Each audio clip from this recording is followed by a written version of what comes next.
Bonjour, je vais aujourd'hui essayer de vous montrer à quel point les théières Vasoku sont de très beaux objets et se différencient des autres théières.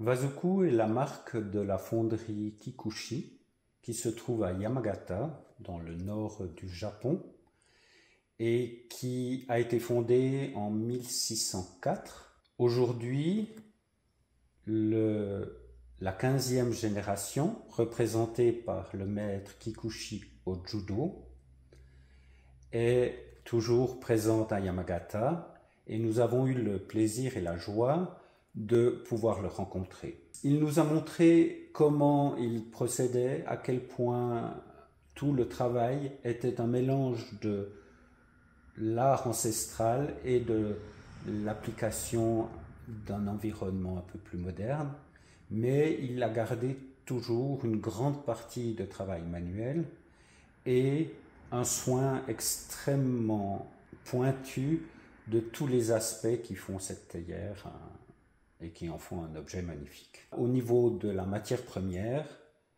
l'exigence, selon la tradition japonaise de l'acier, de toute la tradition qui se trouve derrière, est extrêmement élevée. Et ça a comme conséquence que la théière est résistante au choc et résistante jusqu'à un certain point à la rouille. La théière est très bien finie.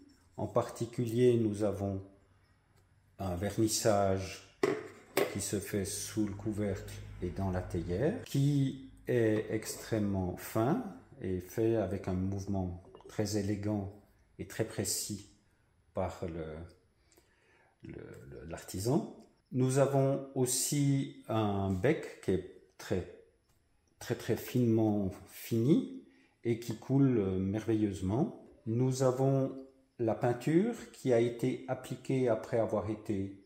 Il y a d'abord une laque qui est mise à chaud et la peinture qui est mise dessus et qui est cuite.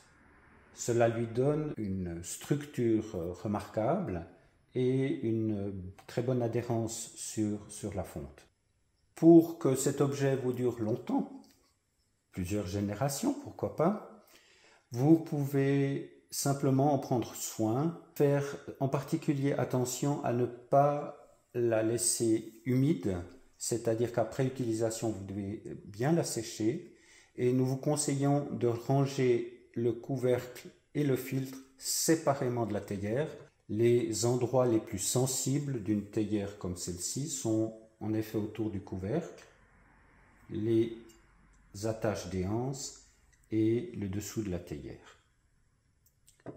Si vous ne la laissez pas trop longtemps dans l'eau de manière inutile, vous aurez un objet qui durera très longtemps.